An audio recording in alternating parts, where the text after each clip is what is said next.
Welcome back, Rock Movers. This is season 6, and it is all about the boys. We've got some amazing guests, so if you're ready, let's start moving some rocks.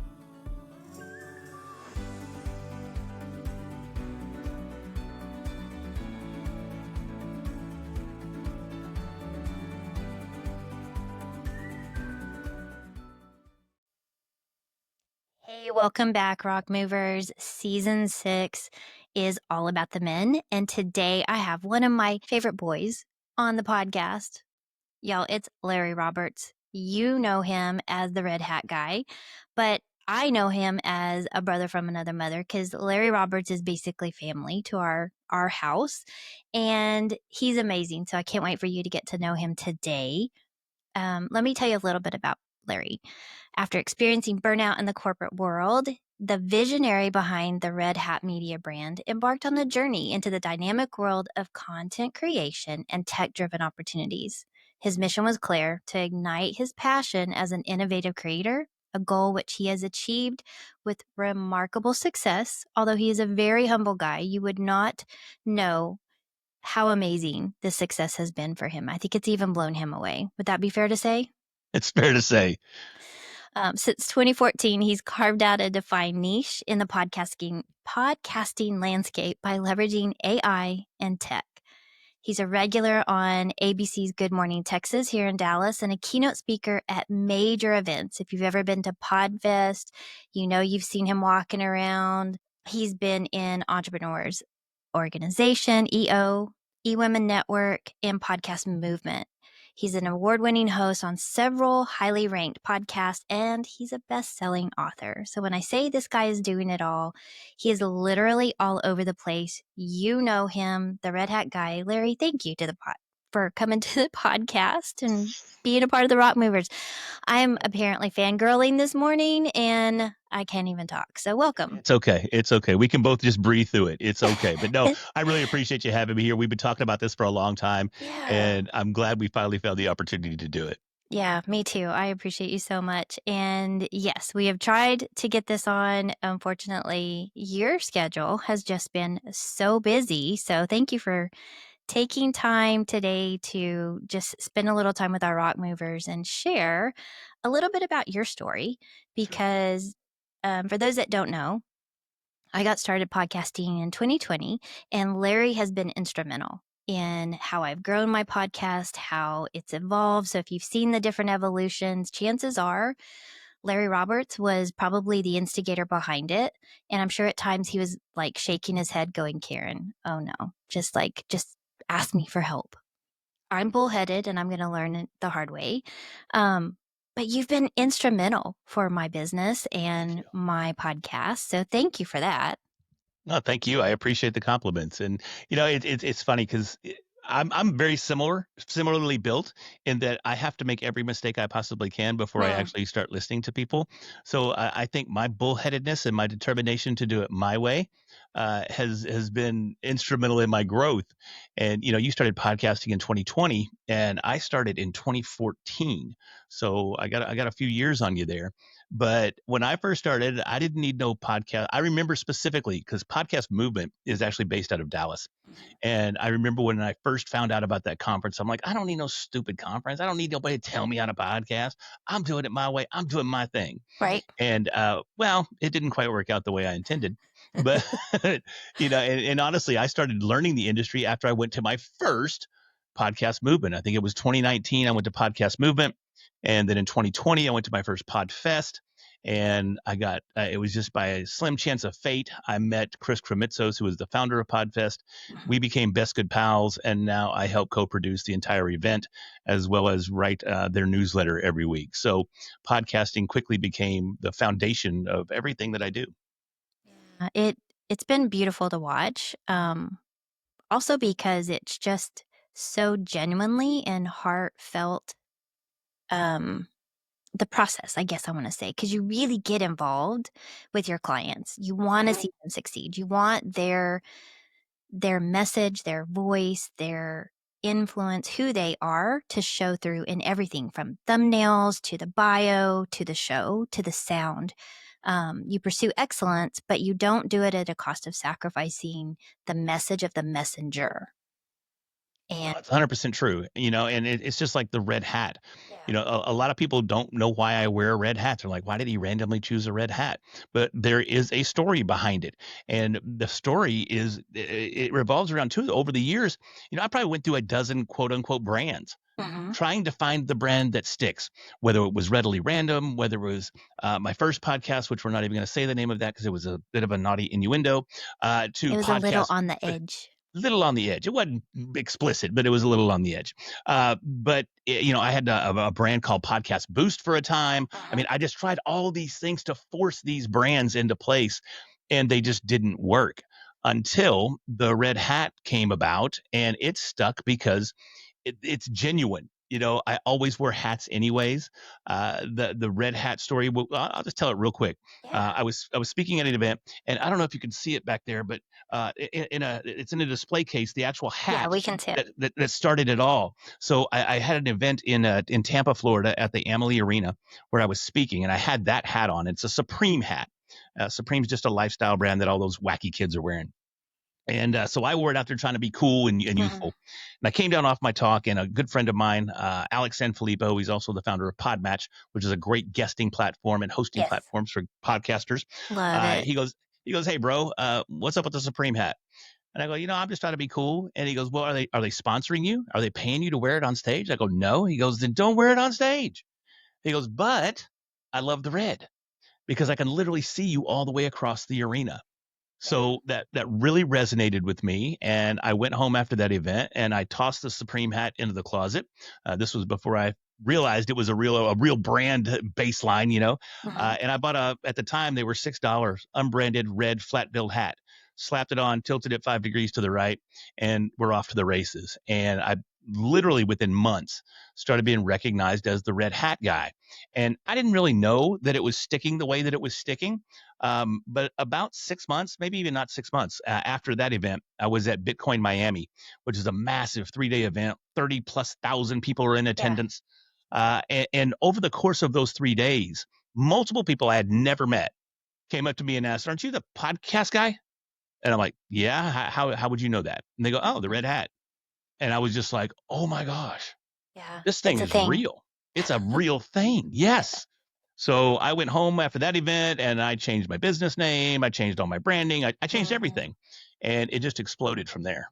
Yeah. I remember when that happened, and it really exploded literally overnight. It was fun to watch. So now, fast forward, um, you're starting to come out with some Red Hat Media merch soon, and you've got all these other things, all these amazing things going.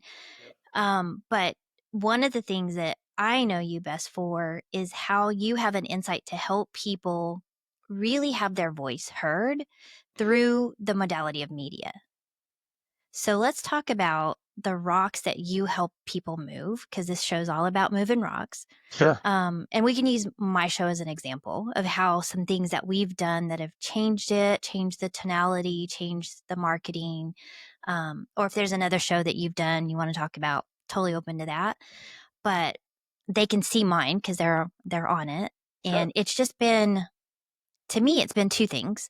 One, it's been really about getting clarity. And then two, it's helped me convey my message more authentically because Mhm. I'm not trying to continually sell my brand. My brand's out there now. And my brand happened as organically as yours, talking about a speech about moving rocks out of our bag. And one of my friends in the audience was like, yeah, hashtag rock movers. I was like, that's it. I love Yep. it. So let's talk about how you're helping us find our voice through the Modality. modality, there you There you go, go. Yep. of media. No, I think you hit the nail on the head, honestly, because it's tapping into that authenticity. Hmm. So many times when people are trying to create, well, let's say content or Yeah. media at this stage, whether it's a podcast, whether they write a book, whether they're posting on social media, whether it's YouTube, whatever it may be, they feel like there's this preconceived idea of how they need to present themselves. They need to have that podcaster voice and they need to deliver the content in a way that they feel that everybody else expects to hear the content. And it's just not the way it is. Yeah. People need to learn that who they are is who people want to see, Mhm. is who people want to know. Now, that's not always going to be the case. Case in point, right now, as a matter of fact, I have a lady that I was scheduled to fly to New York in a week and a half and do a business analysis and an AI analysis for a company. I've never met this lady in person. I've never had a conversation with her on the phone. And she went to my website, and as soon as she saw the red hat, she made certain assumptions of who I was and what I was representing. But Mhm. that's just not the case. So it kind of bothered me. So I put together a very generic social media post. I didn't call this person out, didn't even specify gender or anything to keep the identity as private as possible. And I put it out there on Facebook and LinkedIn. And while there's a few folks that are not necessarily siding with her, they see her point of view. The vast majority of the people are fans of mine and supporters of mine and go, wow, I never would expect that red hat that you wear to be tied to any sort of anything else other than Mhm. you and who you are. And that just reinforced for me. And I mean, that's not the only example. It's just the freshest because I'm going through it right this second. Right. It just reinforced with me that authenticity is what people want. They want to know you. And if you establish a relationship based on who you are, whether it's through your podcast or your social media or whatever it may be, or networking, Yeah. people overlook networking a lot, and they'll also go to these networking events. I'm networking all over North Dallas, and you see some of the same people networking at the same events. I mean, I can run into the same people twice in one day sometimes, right? Uh, Absolutely. and and they put on these airs of who they are, but if you get to know them and you pull back the curtain, you go, oh my gosh, they're behind a wall of rocks, and they got a lot of rocks that are in their way too because they're putting on airs of who they think they need to be accepted. And once you get people to understand that you're not going to be for everybody, and that's okay. Once you get them past that hump, once they understand that, then, and I'll use your analogy, they can start moving those rocks out of their way and they can start coming out and being who they are and establishing their own network of like minded individuals that support them, that appreciate them, that uplift them, and even support them financially. They end up becoming your clients over time. But it's only when we are able to move our own rocks and Mhm. start seeing that we can make that progress. Oh gosh, I feel that so deeply. And it's oftentimes when someone gives us that pushback or that challenge, and we have to defend a decision that we've made or who we decide to show up as, that we really get to embody and embrace it fully. Because now I'm defending it. Now I have to like see it from a 360 point of view and really ask myself, is this me? Does this matter? Is this true? Is this right? Is this authentic? Is this what I really value? And when it's a yes, a hell Yeah. yes, you can go to battle for that and walk away from someone that isn't a good fit if that's the case or if that needs to happen. Um thank you for sharing that story because I've watched it, fall out in Yeah. real time and all the Yeah. comments. Yeah. And I find it so fascinating that people can make assumptions about who we are based on, it's based on their lens. That has nothing to do with you. You were branded red hat way before any of these elections. And so it wasn't tied to any of those decisions. Yet at the same time, that brand represents so much to you that it almost feels personal, that Well, attack. it's funny because I was just talking to a friend of mine and I was reading them. They're not on social media, so I was reading them the social media posts that I put together, Mhm. and I kid you not, by the last line, I was starting to get choked up Mm. because it did start to feel personal. Yeah, And I know it's not. I know it's not. This person doesn't know me from Adam. right. So it's definitely not personal by any stretch of the imagination. But because how I am is so authentic, how I dress, how I look, how I carry myself, how I engage with people is so authentic that it feels personal It's not just a because brand, it becomes part of your identity, doesn't it is it? my identity. I mean, you see me on a regular basis, and Mhm. I can be on TV, I can be on a large stage, I can be on a small stage, I can be anywhere. I can be at dinner on a Friday night, and what am I wearing? Red hat, Red hoodie, hat, zipper pullover, and and your tennis Jordans. shoes. Yeah, Yeah, I'm that's me. That's probably with red authentically me. laces. most likely with red lace. They're going to be fat laces. I can promise you that, but they're going to be red or black, depending on the shoe. But yeah, that's Yeah. why it feels so personal, Yeah, for because it sure. is. It is. But at the same time, that personality and that attachment to the person that I am and the brand that I represent, that's what draws people in. Right. That's And what I allows me to establish these relationships. Sorry, I'm on a tangent. Yeah, no, I love it. I love the passion because isn't that when you know that it's right? 100%. Like, Yeah. yeah, I nailed it. Like this red hat, Yep. this is me. Yep. If you're trying to make that brand work, and I don't mean trying to build a business, I Mhm. mean trying to make that brand work, trying to make that brand feel authentic to you, trying to position yourself in a way that you can represent that brand without apprehension. Yeah. And you're willing to go to any stage, you're willing to go to any event, you're Mm, willing to go anywhere and represent, and not just represent, but freaking rock that brand. That's when you know it's real. yeah. And if you can't defend it, if it doesn't fit, if it's like wearing your little brother's shoes Yeah. or, something that's just a skin suit that's not yours, Hmm. it's not. So, I mean, that's a line in the sand kind of opportunity. Oh, Um, yeah. so I love that. I love that it's when we hit that adversity that we get to decide who we are and do that on purpose. So, yeah, it's been fun to watch all that unfold. And it's been great to see the support rallying around you because people do know you as the red hat guy. And again, I would have never associated it, just me personally, with anything other than Red Hat Media, right? Mhm. That was your cool cat hat kind of uniform Yeah. for what you do. And yes, because you're a tall guy, when you see you across an arena and, there's a sea of white and black and t-shirts and all the things, the red hat stands out. So, Yeah, it's like a I mean, I think beacon. I mean, honestly, it's at a six foot great three brand. and 240 pounds, I'm a big guy, and then you get this big beacon on your head, you can't hide.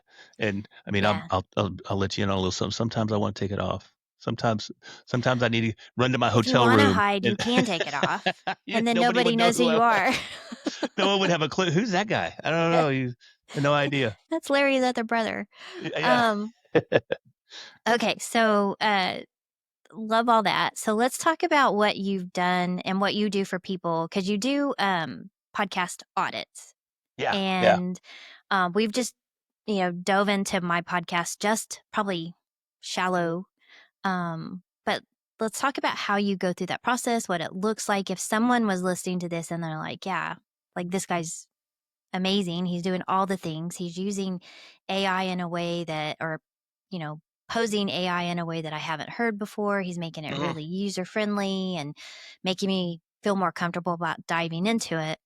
How do you address doing a podcast audit? Let's kind of lay that out for people. Yeah, a lot of folks when they start a podcast, and in the podcast industry, we call it pod fade.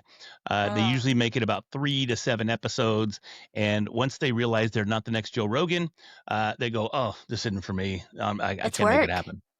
Dude, it is so much work. It is work, but it's absolutely essential. Especially if you're looking to be a thought leader or build a brand. I always say you need three things: you need to get on stages, you need to have a podcast, and you need to have a book. Okay, and I help people do all three. So, but from a podcast audit perspective, what we do, people get frustrated with their show. Again, they're not fulfilling their Joe Rogan delusions of grandeur, and they're getting frustrated. They're not making millions of dollars. Hmm. So, what we end up doing is I've developed the most comprehensive podcast audit in the industry. And I know that for a fact. It's not just a selling point. It definitely is the most comprehensive audit out there.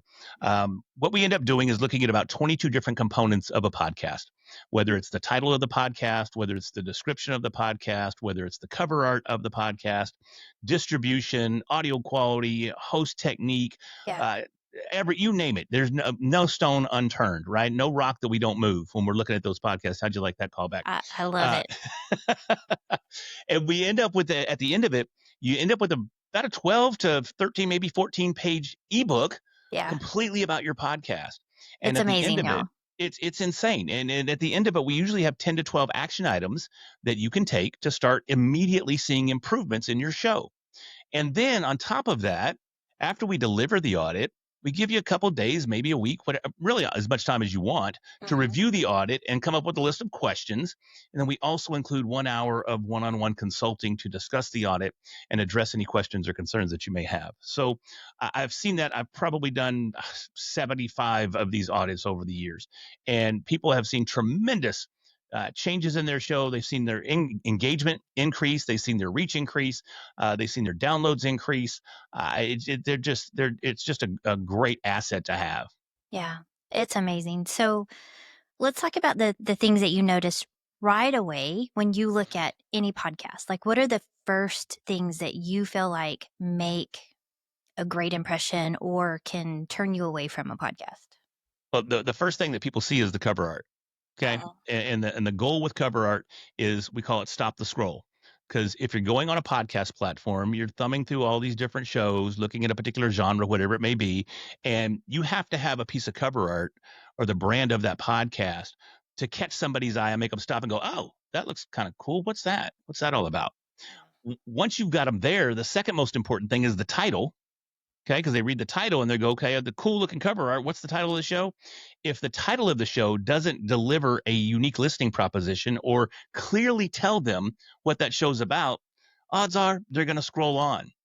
Then the third most important thing is the description. And this is where a lot of people drop the ball. Mhm. The description there's different requirements for different platforms, but we always reference Apple Podcasts and YouTube because you have a much larger text box to use there. So Right. Apple Podcast allows you up to 4,000 characters to write your description. That's a lot, not words, but characters. But that's still, if you were to type that out or write that out in a Google Doc or a Word doc, Yeah. it's about a page and a half of text. That's a And lot. YouTube's 5,000, right? I believe YouTube is 5,000. Yes. Yeah. The only one that we really have to be concerned about is Spotify because they restrict it to 600. So what we typically do is we'll write the long description first. And this is absolutely critical that you take that and you build in all sorts of SEO rich keywords and key phrases that are descriptors of the show. And the one thing that you really want to consider though is regardless of whether it's for Apple or YouTube or Spotify, you want to take that unique listening proposition, which Mhm. is why would people listen to your podcast? What value are they going to get out of your podcast? Right. And what makes your podcast different than everybody else's? That's what we call the unique listening proposition. And you really want to be able to narrow that down to about 2 sentences or about 250 characters, because regardless of what platform you're on, the description always gets truncated. So you want people to be able to look at that description and go, blah, blah, blah, oh wow, this is content that I want to consume. Right. So that's absolutely critical. But the other thing to keep in mind is all the rest of those SEO keywords and key phrases that are descriptors of your show, these fields are indexed on these platforms, meaning that when someone's looking for a particular type of content, Mhm. if you have those keywords and phrases in your description, odds are It'll they're pull going to it. find your show. So that increases the discoverability. And discoverability is the number one challenge of any content creator. How Right. do I get people to find my stuff? Yeah. So those are my top three things that I look at right off the bat. I love it. And you, to help everyone out, have utilized ChatGPT and created your own chat prompt or Yeah, chat. I built a custom GPT within Yes. ChatGPT. It's called Podcasters GPT, and it's got my book on podcasting uploaded to it. It's got the workbook that my business partner and I, that on the branded side of things, we have a workbook for starting a podcast that's been uploaded to that custom GPT. There's tons of content that is customized that we uploaded to this GPT that is specific for podcasters. So if you went to ChatGPT and you went into the custom GPT store, you could type in Podcasters GPT, and boom, it's right there for you. And you could essentially perform your own semi audit using that custom GPT for podcasters. But here's the difference, they don't have Larry and Larry's lens to look at it. So for someone Sure. that's like, okay, I've done this, but there's still all the other things missing, right? I've kind of got the basis. Maybe I can DIY this part, but I need that professional eye. Sure. What's the best way for people to connect to you, to subscribe to get an audit? What could they expect to pay for an audit? And then what's next? What else do you do? Because there's a laundry list of things. But Sure. for those that really don't know all the behind the curtain of Red Hat Media, so first off, where do they find you? LarryRoberts.com is the easiest place. You can also find me, the Larry Roberts, on all the social media platforms. But I'm primarily, since I'm 52, I'm kind of old, so I hang out on Facebook most of the time. But I'm pretty active on LinkedIn as well. You will find me on IG, but that's a rare moment that I'm over there. So those three platforms, you can find me. I get messages from all of them, so that's great. But really, the easiest way if you want to reach out is LarryRoberts.com. And if you go to the podcasting tab there, it gives a breakdown of the audit and the cost. Mm. Typical cost for an audit is $500. And again, that's the audit, which although I use So worth AI, it. it's 100% worth it. And keep in mind that while I do use AI a lot, the audit itself, there's no AI behind it. That is a real human going in, reviewing your podcast, and giving industry insights into your podcast. So nothing there is AI driven. And then also it's an hour's worth of consulting, which that's 250 alone by itself. Yeah. So the audit's a great opportunity for you to really dig into your show and start taking some advantages of opportunities that your show can give you if you just tweak a few little things. Yeah. Now, I know you've been guest on hundreds of podcasts, but you host a podcast Yep. with your business partner, Sarah. So Yep. tell us about that. Branded is all about building brands that stick is our tagline for the show. So we talk about personal branding, we talk about professional branding, anything that has to do. Here, I'll give you a little insight. So our podcast releases on Tuesday, and here we are April 2nd, and it's Wednesday. So our podcast came out yesterday. So we had a little April Fool's episode that was still about branding, but probably with a different perspective than you may think. So that's it, Mm, it, it was okay. it was a fun one. I'll put it that way. Y'all are always up to something. Between you and Sarah, we never know what to expect. So 100%. Got to keep you on your toes. you do keep y'all keep us on our toes. But you're both geniuses, and I love the chemistry mix because you come at things from two different perspectives. Yeah, So it yeah. really gives us a great insight because she's really great at the back end, getting hands dirty with all of the graphics and all of the things. Super creative. I mean, she's an Yeah. amazing storyteller. I mean, storytelling is her thing. She wrote a book all about storytelling called Open This Book. And I mean, it's already won, I don't know, half a dozen awards. It's just amazing. And she literally wrote it herself, unlike me, that I used ChatGPT to write my most recent book. Uh, so, so Which was the point because it's about ChatGPT 100%. and AI. It's So, it's all about how you can use AI to write a book, and that's something that I help people with as well. You know, I literally, oh, this is amazing. So my client's book dropped yesterday, and she hit number one in the entire bestsellers new releases list. She hit number one in like 6 different other categories on Amazon. I mean, she totally crushed it, and we used AI to augment that. She wrote a lot of it herself, but we really used AI to finish it up, and she just AI is released that great at yesterday. polishing and helping us tell our tale better.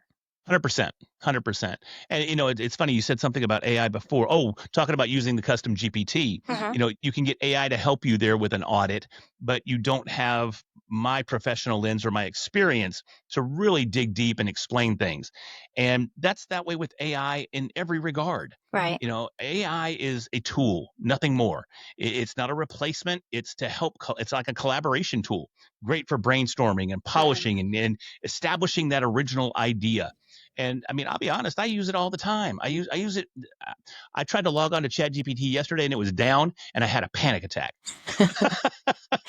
And if y'all haven't been around Larry much, you know he's actually named his chat, and we're all wondering if there's some secret relationship going on between Larry and Megan because she tells him everything, like She tells answers me everything. everything. Literally, we couldn't get this computer to go one day, and Larry was over here helping me trying to figure it out, and I think it was the Microsoft. We were trying to get something on the Microsoft side, and you literally just asked Megan, how do we do this? And she told us in like what, 10, Yeah, we maybe got it. 10 steps or two Yeah, and steps. we got And got it. We'd been struggling for a half hour easy, and yeah, about 10 seconds later, we had an answer, and blip blip blip, and we were done. yeah, Yeah. way better than a Google search or a Siri. So Megan's kicking Siri's butt in that Yep. every time. Yep. Now you have my husband hooked on. I know, and And he had the audacity to name his Megan too. he did. Megan's cheating on you. So we still need to have a deeper discussion about that. I told y'all Larry's like part of the family. So, okay. So for those that want to get an audit, they can go to LarryRoberts.com, find out all about that. Do you guys also have a branded website? Yeah, workwithbranded.com. Workwithbranded.com. Okay, fantastic. Anything else that people need to know about you, Red Hat Media, or podcasting before we wrap up? Honestly, if you don't have a podcast, you need to have one. And one of the foundations of our business, while the audit is a great asset that we offer, podcast launches, that's our primary focus, is launching branded podcast, helping thought leaders, helping small business owners establish their podcast, build a brand, reach a new audience, and monetize their shows. So if you need help with any of that, if you're thinking about doing a podcast, reach out. We can help you bring that thing to life, get it launched, and start extending your reach and growing your brand and bringing new customers into your business as well. Yeah. And he does. Absolutely. Fully back it up. So thank you for being here today, for sharing all your Red Hat awesomeness with our world, and for standing true to your brand. I think for those of us that are out there in the fight too, kind of fighting in the trenches, it's encouraging for us to see somebody take a stand for what they believe is right. And even if that means that client isn't a client, or that potential isn't a client, we know when we're authentic and we move those rocks out of the way and we just be us, so much else is coming. So thank you for being the inspiration for those of us out here kind of facing some of those situations too. Awesome. Thank you so much for having me. Well, I appreciate it. And Rock Movers, you heard it. Like, you've seen this podcast, you've seen Red Hat. You guys know you need to be out here. We talk about it's important to get in the room. Well, it's also important to get in the podcast area. And so you don't have to do it alone. We can help you move those rocks. All you got to do is reach out to Larry and know that you are so loved, so supported. And we will see you on the next episode of the Rock Movers. Thank you. Wow, wasn't today's guest amazing? I hope that you enjoyed them as much as I did, and I hope that you got something super valuable. And I also want to know, what are you getting from this? What would you like to see? What are future episodes? Who do we need to be talking to? Who has some amazing rocks that they want to share? And that's by sharing, commenting, and subscribing to the Rock Movers, and then following me over on social media. We want to stay connected. We want to be a part of your world, and I want to invite you to be a part of mine. If you'd like to book a call, go a little bit deeper into some of these topics, you can find a link to book that call on CoachKarenGray.com. You're always invited to join me there, and I can't wait to dive into deeper conversations with you. That's my way of giving back and saying thank you for being a part of our rock moving community. Until the next episode, or until we jump on the call, have a great day and keep moving those rocks.